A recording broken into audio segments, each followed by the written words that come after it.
Boa tarde a todos. Jesus nos abençoa e nos ampare, nos sustentando os propósitos que nos trouxeram até essa casa abençoada, para a renovação das nossas energias, para a renovação dos nossos pensamentos e sentimentos, buscando na espiritualidade uma diretriz, um segmento, onde os nossos sentidos e emoções possam alinhar-se ao bem comum, ao bem nosso, de nos amarmos, de nos querer bem, como a proposta dessa tarde, falar de depressão, mas falar de depressão de uma forma que nós entendamos. Existem processos depressivos, processos de tristeza, existe a depressão propriamente dita. E eu trouxe flores para vocês viram, né? Olha, sejam bem-vindos. Então, vamos começar trabalhando a depressão.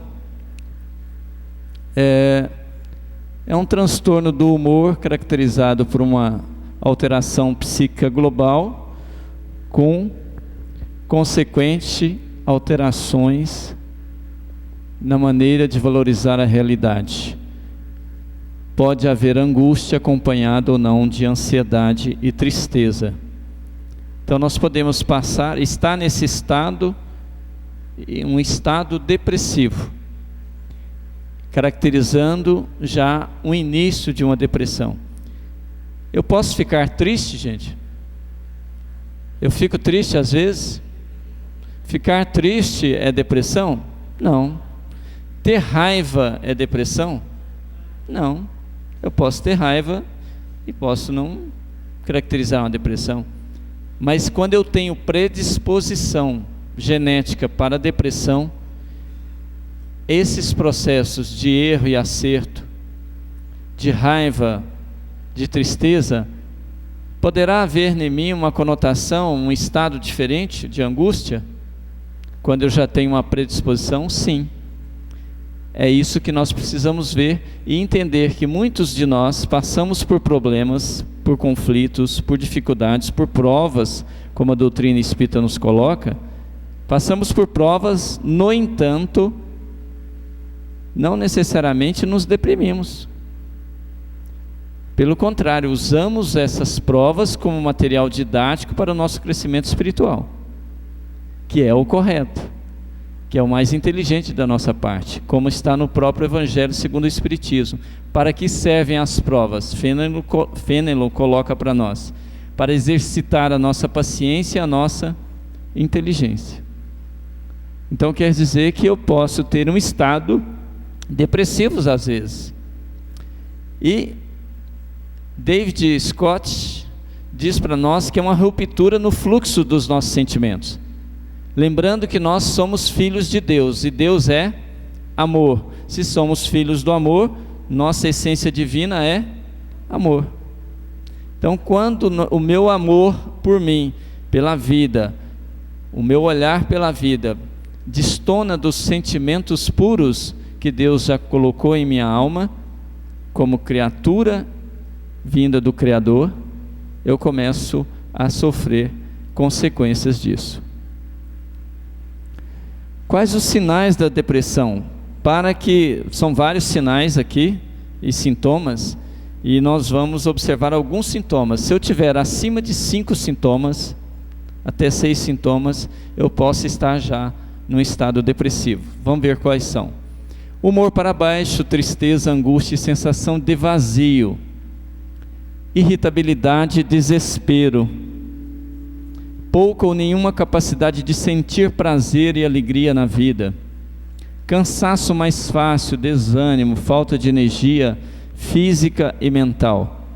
Olha aqui, isso aqui são sintomas que nós temos todos os dias, ó. Às vezes nós podemos ter uma tristeza num dia, uma irritabilidade, pode acontecer um fator eu me desesperar, eu posso ter uma sensação de vazio por algum acontecimento, não é?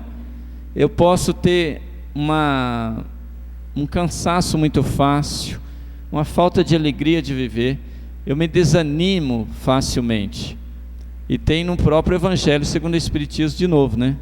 O desânimo é uma falta e Deus vos nega consolação. Está lá no capítulo 6. O 6 é o Cristo Consolador, né? E o devotamento e a abnegação são uma prece contínua. E nós precisamos então entender como que eu estou. Se esse desânimo e esse desânimo na alma caracteriza uma desvalorização do meu ser em relação à minha própria vida, eu preciso começar a repensar. Concordam? Falta de concentração, lentidão de raciocínio, memória ruim, né? São sintomas também da depressão. A lentidão ruim, a falta de concentração, né? Não é um processo de uma amnésia ou de um Alzheimer, não é um processo de um tumor, não é um processo de uma pancada na cabeça, no cérebro.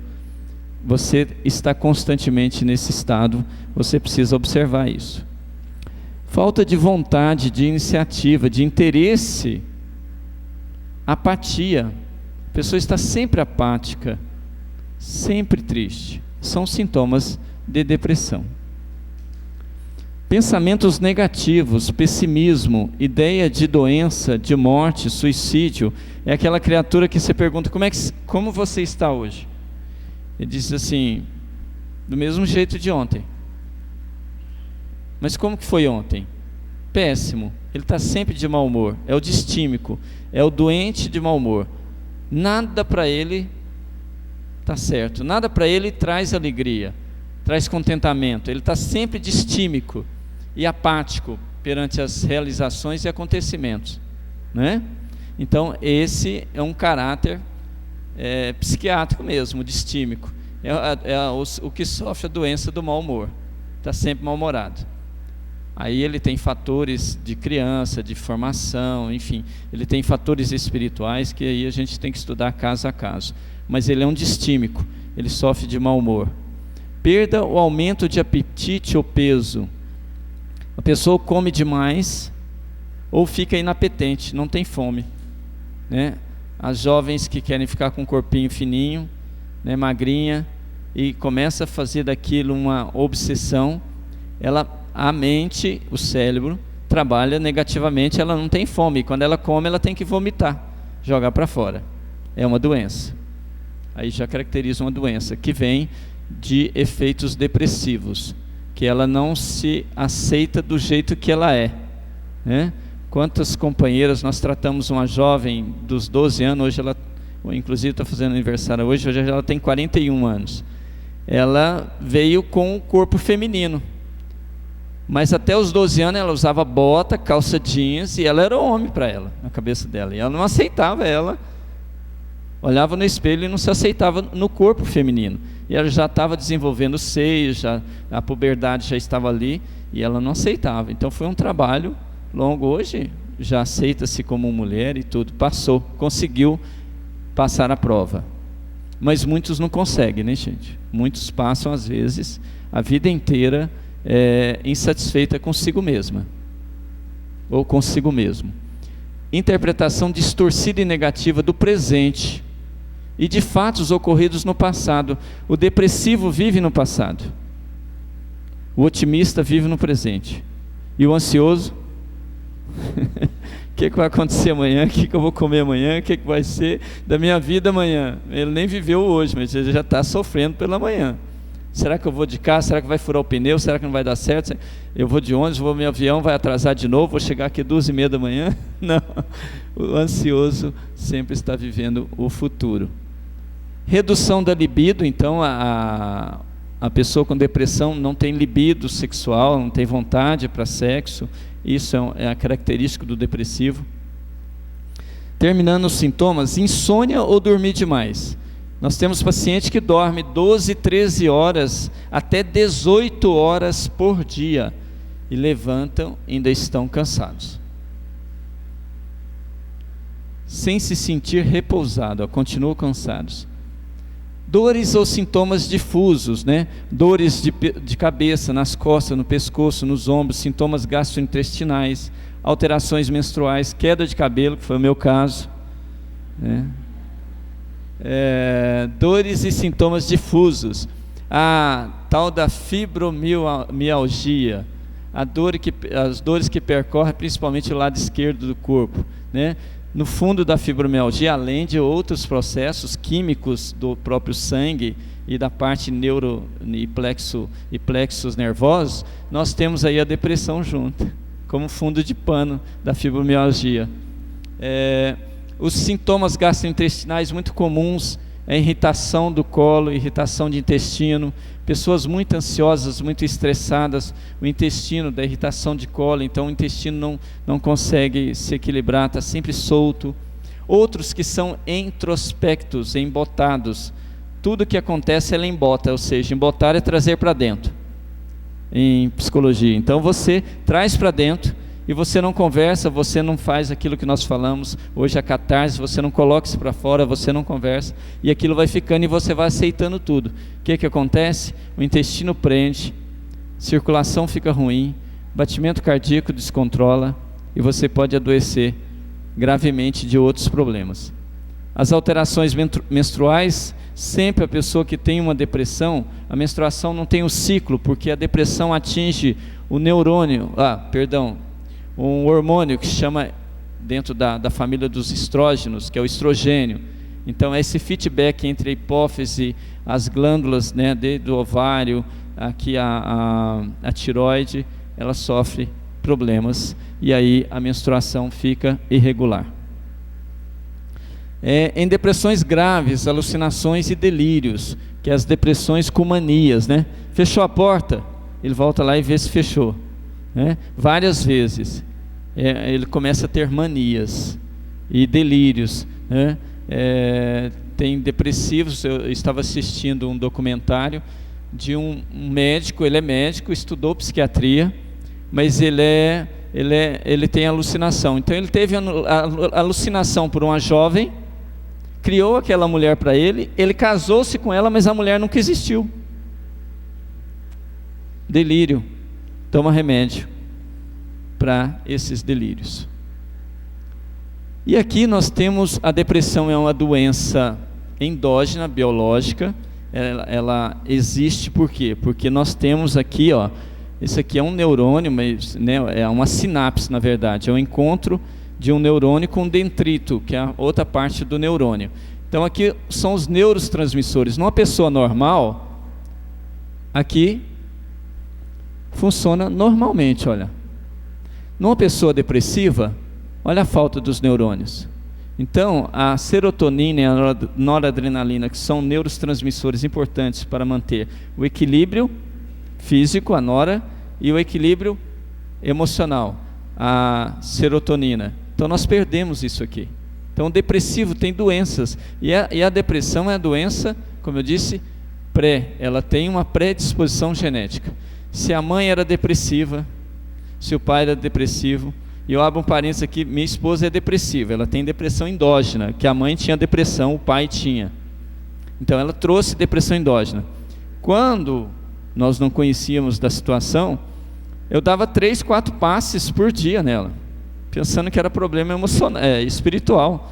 Ela melhorava com passe, levantava e ia trabalhar, no outro dia estava de novo. Aí fui no médico, depressão, tomou o remédio, acabou o problema.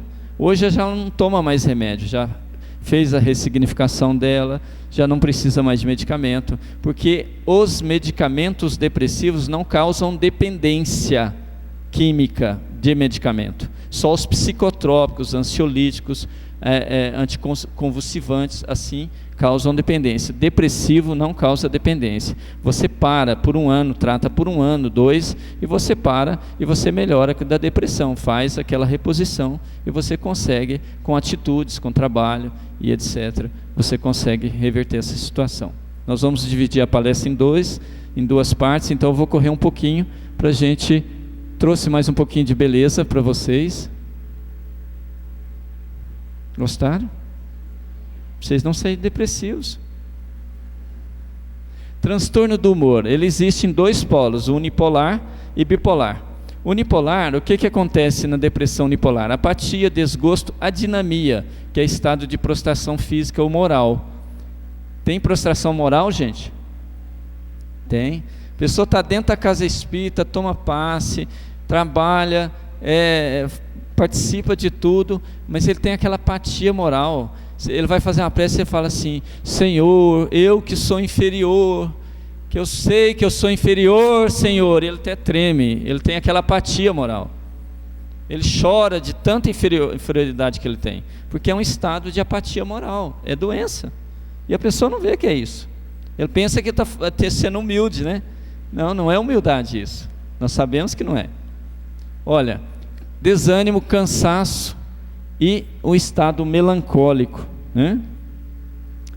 O bipolar já ocorre depressão e manias, alucinações, delírio, mentiras, mente tanto que você fala, não é possível, tem dupla personalidade. Ele acabou de deixar de cair o copo aqui, não fui eu, mas eu vi que foi você, não fui eu. Ele não aceita. Vocês conhecem alguém assim? Por favor, não fala não. Delírio, mentiras, agressividade é estimulante do suicídio. Reconhecemos nas obras de André Luiz, de Emmanuel, o quanto que a agressividade é um transtorno, principalmente a agressividade dentro do lar, né? Que dentro do lar que a gente mostra os nossos estados espirituais.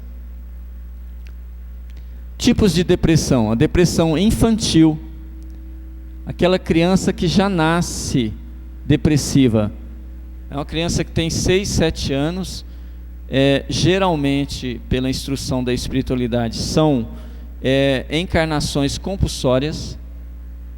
Ele nasce, mas não queria nascer, e reflete no estado psicológico dele atual. Ele não teve nada para ser depressivo, ele não tem componentes depressivos da mãe, nem do pai, nem do avô, mas ele nasce depressivo. Então a doutrina espírita nos ensina isso.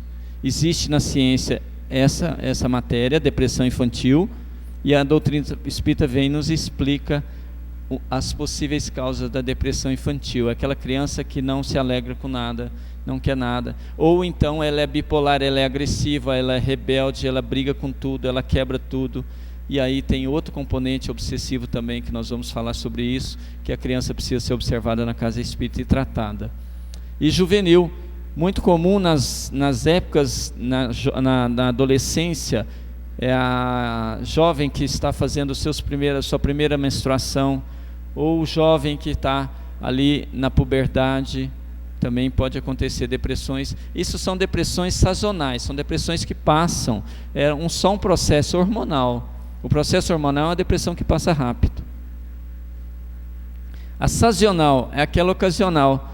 Tem pessoas que você conhece que você fala assim: hoje é seu aniversário, nem me lembre disso. Ele não sai de casa no dia do aniversário. Natal, não fala em Natal para ele. Natal para ele se deprime. Ano Novo, tem datas importantes que ele não aceita aquelas datas. Ele foge das datas. São depressões sazonais, que ela tem aquele dia de depressão, no outro dia ele levanta e não tem mais nada. É só estados depressivos. A depressão no adulto, muito comum entre 20 e 40 anos, porque a idade de ascensão é a idade de desafio, é a idade que acontece as perdas, é a idade da maturidade, é a idade do enfrentamento, é a idade das provas, é a idade da busca. Dos 20 ao 40 a gente está buscando, a gente está sempre programando, buscando fazer, buscando ter. É a idade de ter os filhos, é a idade de ter mais compromissos. Então nós sofremos mais. Depois que passa os 40 a gente fica assim bem relaxados, não é? Não é não. Depois dos 40 vem outros problemas, viu gente? Depressão no idoso e no pós-parto, principalmente o idoso. O idoso, você chega na casa da sua mãe, minha mãe já tem 70 e poucos anos, e até hoje ela fala assim: você não me leva no mercado por quê? Eu falei, para a senhora andar e ir no mercado fazer compra. Ou filho mau, não, ou filho bom. Porque se a senhora não andar, daqui a pouco só está entrevada aí. Então a senhora vai andar, vai lá no mercado fazer compra, vai na feira fazer compra. Então ela já tem o dia do mercado, o dia da compra. Agora se a gente fala assim: não pega não, deixa que eu pego para o senhor. Ele já vai começando a se sentir inútil. Tudo não deixa o idoso fazer. O idoso vai ficando doente. Fala, para que eu vou viver? Então de vez em quando eu ligo: mãe, eu estou num conflito, estou com um problema. Mentira! Mas eu preciso fazer com que ela se sente bem. E eu faço isso, olha, né? Eu ia sair ontem, liguei para ela e disse: olha, a senhora não deixa de rezar para mim, que esses aviões estão caindo. Ela falou assim: não, pode deixar que eu já vou começar a rezar. Ela se sente útil. Gente, fica inútil para você ver. Deixa as pessoas te tratar como inútil. Você vai ficar deprimido. Você não vai ter motivo para viver mais. No pós-parto, que é a depressão pós-parto, né? Muito comum, porque é o sentimento de perda. A mulher sentiu que perdeu e ali ela passa por 3 até 6 meses de depressão. Essa depressão, gente, não é aquela depressão endógena, aquela depressão grave. É a depressão por eventos da vida, que a gente chama depressão exógena, de acontecimentos da nossa vida. Perdeu o emprego, fui mandado embora, então eu fico ali deprimida, queria 1 mês, 2 meses, mas passa. Você arruma outro emprego, você faz outras coisas e passa. São estados depressivos, tá certo? Porque senão a gente vai atender no diálogo fraterno e vai pensar que todo aquele estado é depressão. Não, depressão já tem uma característica mais grave, mais profunda, ok? São estados depressivos. A perinatal, que é a rejeição da mãe pelo feto. Muitas depressões em infância também já é da rejeição. A criança já é rejeitada aqui no ventre. Ela já nasce com sentimento de rejeição, porque o espírito acompanha a gestação. Ele sabe tudo que a mãe, ele sente tudo que a mãe está fazendo. A mãe não alimenta só o corpo do físico, alimenta o espírito também. De boas energias, olha que bom que você está vindo, né? Não quero que você veio numa hora, eu não estou te desejando. O que o espírito sente? Rejeitado. E muitas confusões e problemáticas todas que nós temos dos jovens hoje, foi por rejeição às vezes lá já na formação. A visão espírita, para a gente caminhando para o final. O paciente perde a capacidade afetiva e seletiva de valores, diz Divaldo Franco. Então você perde aquela vontade de sentir, vontade de ter afeto. Você não sabe definir. E um livro importante que se os irmãos quiserem comprar, principalmente os casais, chama Conviver e Melhorar. 50 capítulos dele é escrito por Lourdes Carterini e 50 é do Antônio Batuíra. Então ela fala todo o perfil feminino e ele fala todo o perfil masculino nesse livro. E nesse livro ele coloca muito bem essa questão da afetividade na mulher. A mulher vai retendo a afetividade, vai aceitando processos negativos sem pôr isso para fora, sem conversar isso. E aí isso se torna um grande problema para essa mulher, que ela passa a não gostar dela, porque para ela não tem voz no lar. Quem tem voz é o marido. Vocês já ouviram falar de obsessão de marido para mulher? Vocês acham que existe isso? Perseguição de marido para mulher? Mas eles se amam. Eles se amam e um subjuga o outro, né? O outro não pode fazer nada sem o consentimento do segundo. Ele não tem vida pessoal. A vida é dividida, é compartilhada. O paciente deve acreditar que merece a felicidade. Então, na visão espírita, nós precisamos aceitar, sentir merecedor de ser feliz. Deus não nos criou para a infelicidade. Provas, situações, dificuldades, problemas, sofrimento, não é para nos tornar infelizes. Não é essa a proposta. Não é castigo de Deus. E nem é que você é um desgraçado que você precisa passar tudo isso. Não. Você passa dentro do processo de crescimento que você precisa. Se você entender e compreender, ele vai servir para você crescer. Você vai melhorar seus sentimentos em relação a você, em relação à vida. Os erros servem para isso. Se eu fizer culpa nos meus erros e introspectar essa culpa, ela vai ser altamente negativa e prejudicial e depressiva. Mas se eu entendo, caio no erro, faço a culpa e troco a culpa pela responsabilidade de melhorar, aí eu cresço com ela. Mas aqueles que não fazem isso, trazem a culpa e ficam vivendo da culpa, e a depressão. A culpa é uma das possíveis causas das depressões também. Culpa, raiva, contrariedade, decepção. Parar de pensar em felicidade para depois da morte e tentar viver a vida de modo mais feliz possível. Tem gente que pensa assim, quando eu morrer que eu vou ser feliz. Eu sei, vou para o nosso lar, lá eu vou ver só espírito bom, o ministro Clarence vai estar me esperando, a veneranda vai estar lá pronta para me, para conversar comigo. Quando eu desencarnar, vou ficar livre do meu marido, se o marido é o problema. Gente, tem uma piadinha espírita que diz o seguinte: até que a morte nos separe, não é isso? Vai que desencarna a morte, não morreu. Chega lá, o homem está te esperando, fala assim, estou aqui. Mas a morte separou? Não, só a morte física, mas meu espírito está aqui. Olha ele aqui de novo. E aí diz o ministro Clarence para André Luiz: não adianta tolerar o marido ou a esposa, precisa amar, porque vai ter que voltar de novo, ou então já começa o processo lá em cima de novo. Então, gente, morrer para ser feliz não é uma boa ideia, porque se você não está bem aqui, tal vida, como diz Kardec, tal morte, tal vivência, tal forma de morte e de reações que você vai ter depois da morte, né?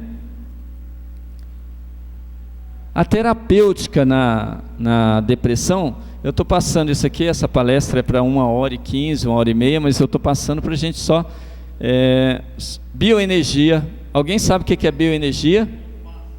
É o passe. O passe na casa espírita ajuda nas depressões? Ajuda e muito. Cura. Se for uma depressão exógena por uma perda, faz a ressignificação, a pessoa vai trabalhar, cura. Se for uma depressão endógena, uma depressão secundária, aquela biológica, ele precisa tomar remédio, de repente, fazer uma terapia, né? Hidroterapia, tem na casa espírita, hidroterapia. O que é hidro, gente? Água fluidificada tem hidroterapia na casa espírita. Então nós tomamos hidroterapia. Dr. Bezerra de Menezes deu essa receita ao Chico: uma xicrinha de água fluidificada pela manhã em jejum e uma xícara ao deitar. Eu posso tomar água fluidificada como medicamento? Olha que pergunta interessante.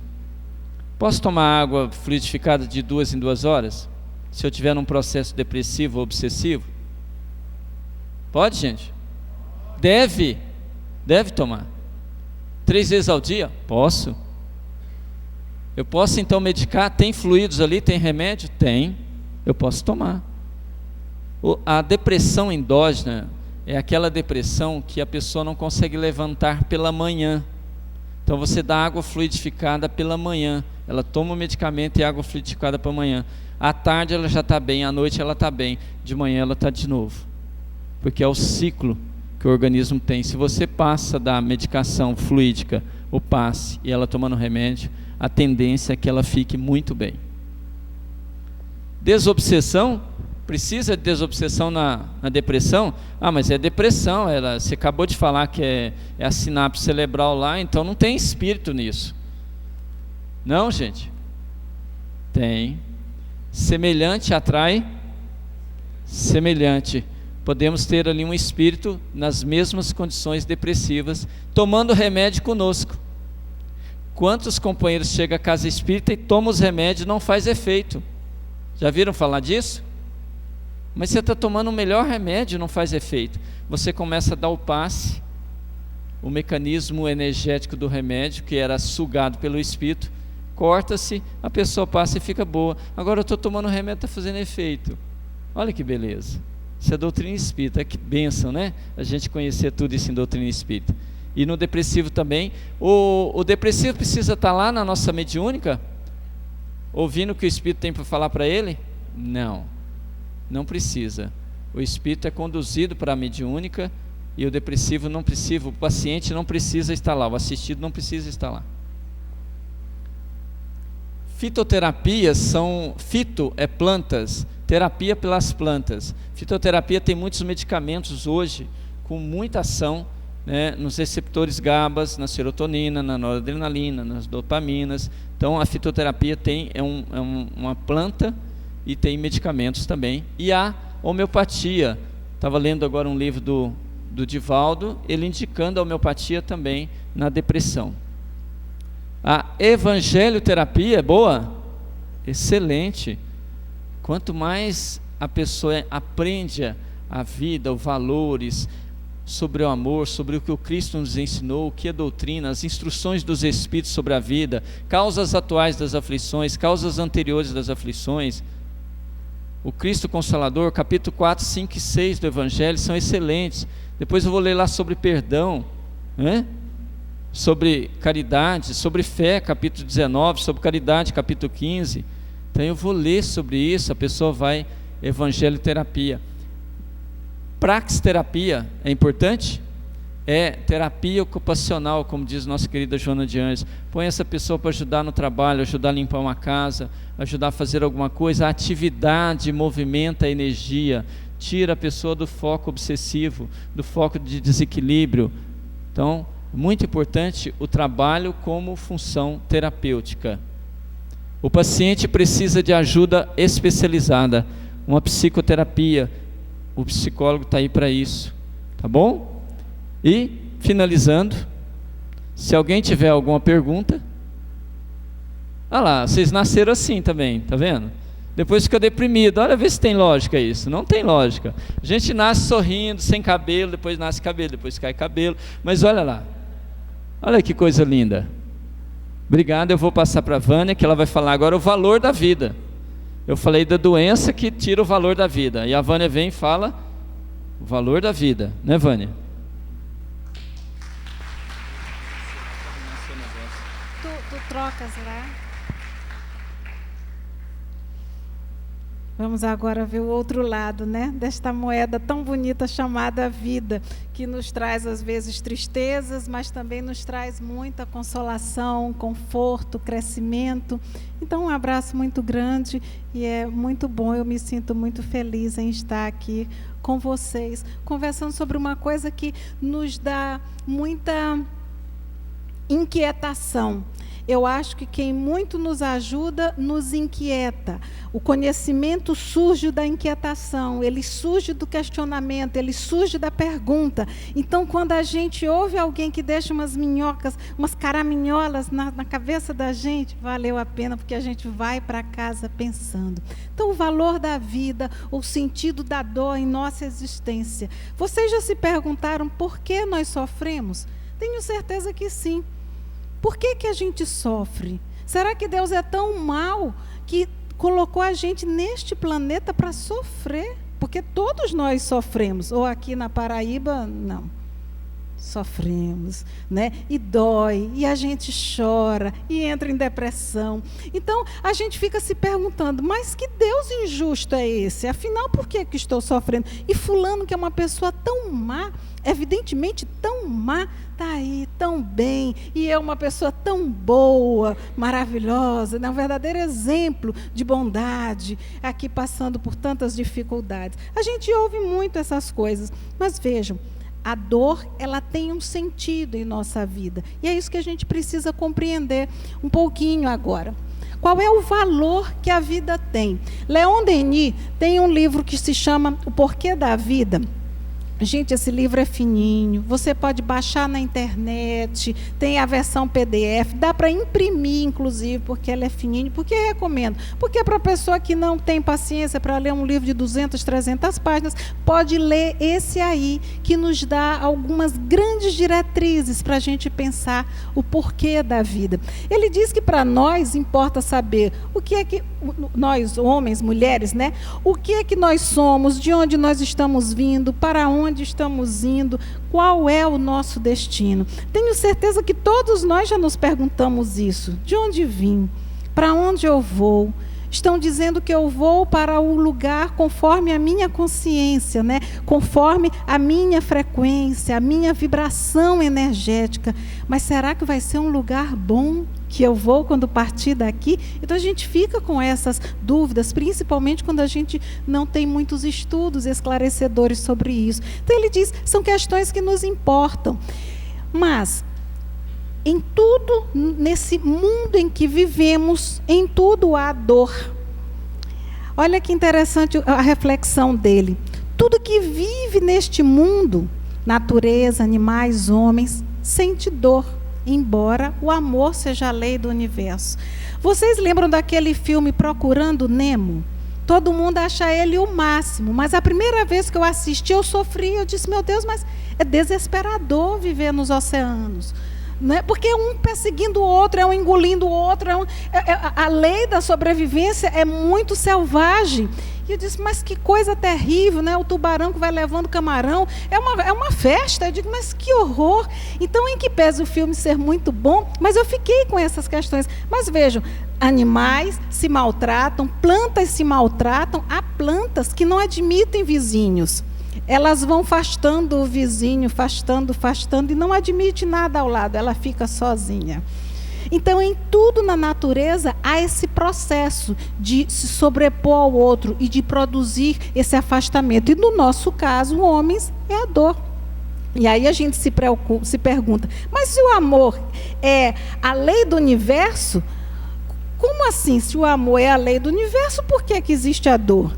É uma contradição isso? O que é que explica isso aí? Hoje vocês vão para casa pensar no travesseiro, vai ser bom. Então, o que é que explica isso? A planeta Terra, que é um planeta de muita dor, é um planeta de expiação, de provas. Aí a gente se pergunta, a dor existe porque é uma expiação, porque é uma reparação do passado, é um resgate de faltas cometidas. A dor existe porque Deus está nos punindo? Vocês já se perguntaram isso? Deus está nos punindo? Não, Deus não nos pune. Apenas nós respondemos àquilo que nós fazemos. Como aquele belo poema de Einstein. A vida não dá e nem empresta. Ela tão somente devolve tudo aquilo que você deu para ela. Então, se dou amor, recebo amor de volta. Se dou raiva, eu recebo raiva de volta. Se eu dou tristeza, se eu emano tristeza, eu vou receber de volta a tristeza. Eu apenas recebo de volta tudo o que faço, tudo o que ofereço. E muitas vezes potencializado. Então, pela dor, afinal de contas, por que ela existe? A dor tem uma função didática para nós muito importante, porque ela nos ensina. Foi pela dor que nós iniciamos os nossos agrupamentos, senão nós estaríamos até hoje separados uns dos outros. Por quê? Lá no nosso tempo das cavernas, lá atrás, a gente precisava se agrupar para poder caçar, para se proteger do frio, para se proteger dos animais. Então a gente precisou passar medo, frio, fome, para perceber que a gente precisava se agrupar e que somente agrupados poderíamos enfrentar essas intempéries da vida e avançar. Então a primeira dor que sentimos já produziu algo muito positivo, que foi o nosso próprio agrupamento. A nossa evolução terminou então caminhando da seguinte forma: saímos de um campo só de sensações, fome, frio, medo, são sensações. Passamos para a consciência intelectual, começamos a pensar. Observem que na história da humanidade, depois de milênios, foi que a gente começou a produzir o fogo, a construir a casa, a nos fazer enquanto seres que pensam e produzem algo a partir daquele pensamento. Depois disso foi que a gente construiu sentimento e juízo. Vânia, então, quando nós surgimos, nós não tínhamos sentimentos, não. Nós só tínhamos emoções, como lhes disse, medo, frio, a fome. São sensações, não são sentimentos. Não é aquele sentimento de eu quero que essa pessoa esteja aqui ao meu lado, eu quero o meu filho junto a mim. E o juízo, enquanto capacidade de discernir o que é certo e o que é errado.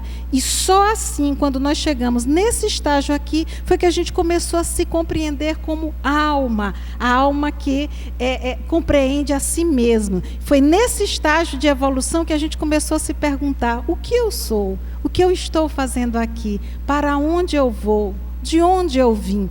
Olha só, isso aqui eu trouxe só para a gente lembrar do que nós já passamos. O nosso processo evolutivo, gente, ele tem milhares de anos. Milhares de anos. Olha de onde saímos, depois fomos construindo as cidades, os burgos, e hoje estamos nessas formas complexas de vida que temos, né?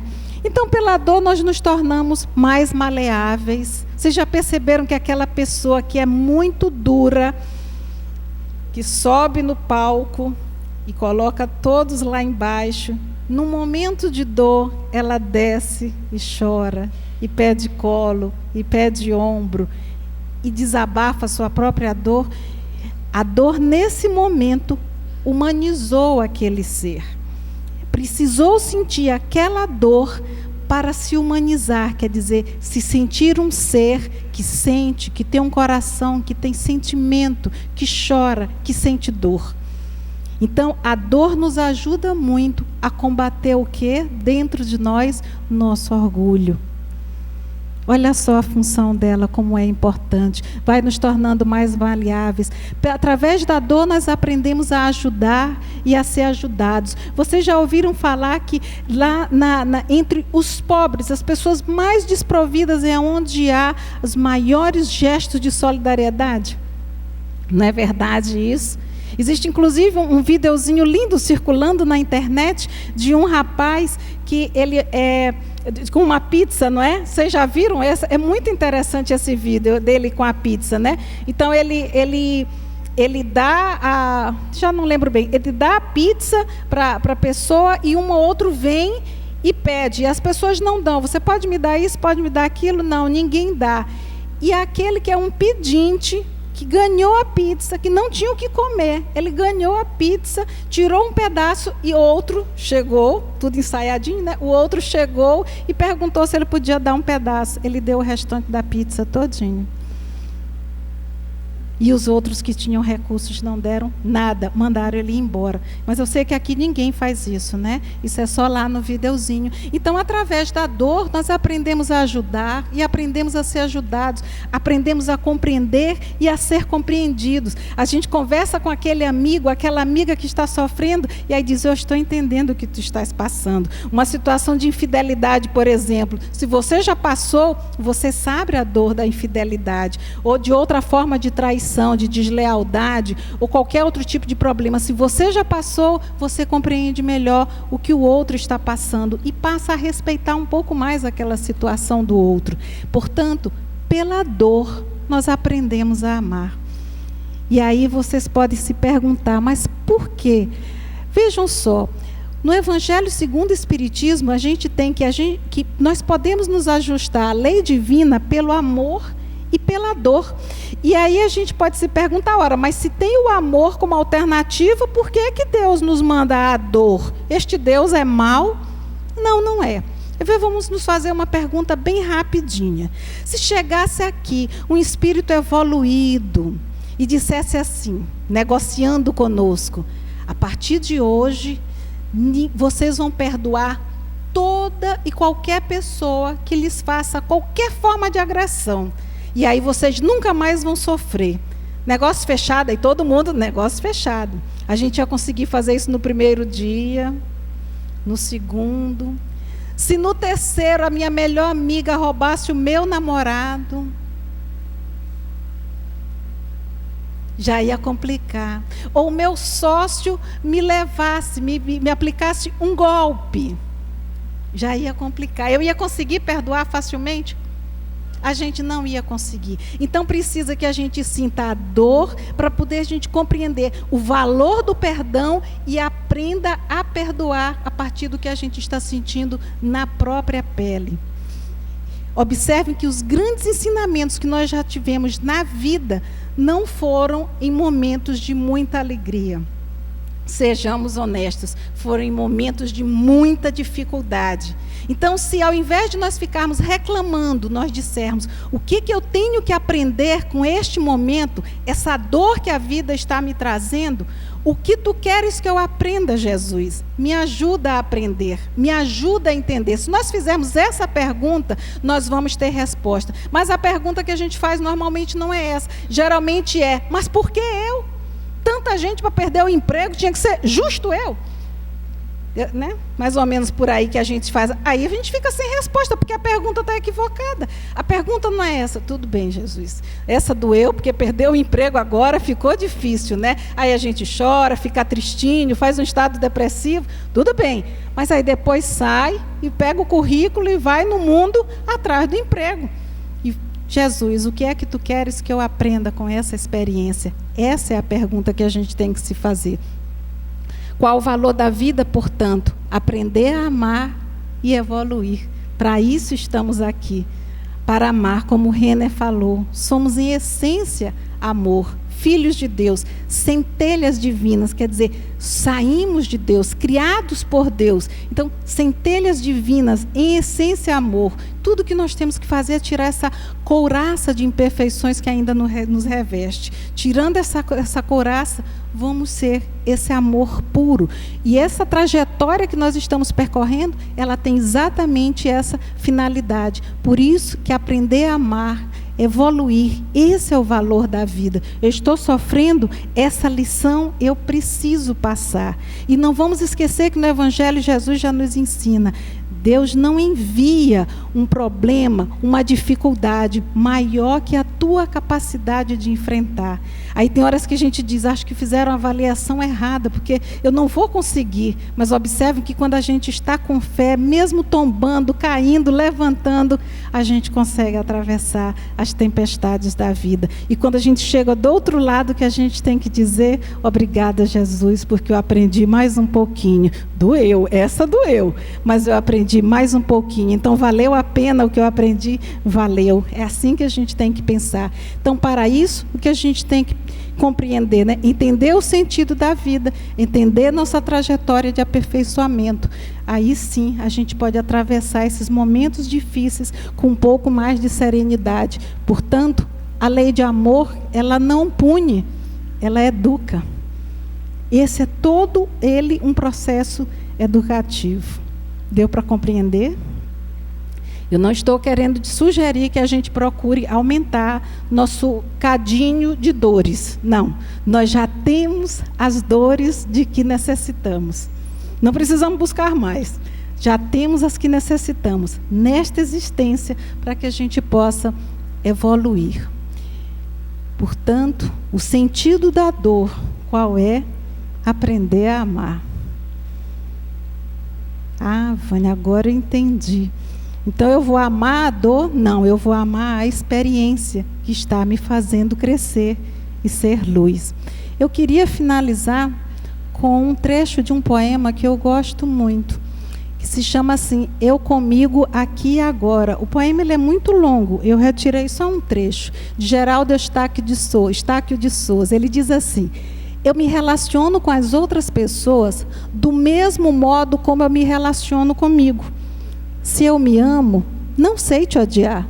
Se eu me odeio, não sei te amar. Se eu me desprezo, não sei te respeitar. Se eu me respeito, não sei te desprezar. Como eu te aceitar se eu me rejeito?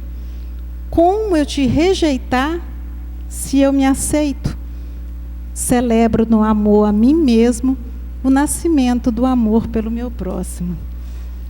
Belíssimo, não é? Mas é um processo de aprendizagem. Então, abracemo-nos, amemo-nos, agradecendo a Deus sempre por essas oportunidades de aprendizado. Hoje, estamos mais sábios do que estávamos há alguns anos, né? Ou há alguns meses. Então, é crescer, é evoluir, é avançar. Muita paz, muita luz, que Jesus os ilumine sempre, recebam um abraço de carinho e de força para seguir na jornada. Com um detalhe, nós temos que seguir juntos, sozinhos não conseguimos avançar. Nós precisamos seguir juntos, uns com os outros, sem nos julgarmos, apenas levantando o outro do mesmo modo que a gente gostaria de ser levantado, sem julgamento. E em paz. Não era assim? Como Jesus faria ao nosso lado. Muita paz e muita luz. Muito obrigada.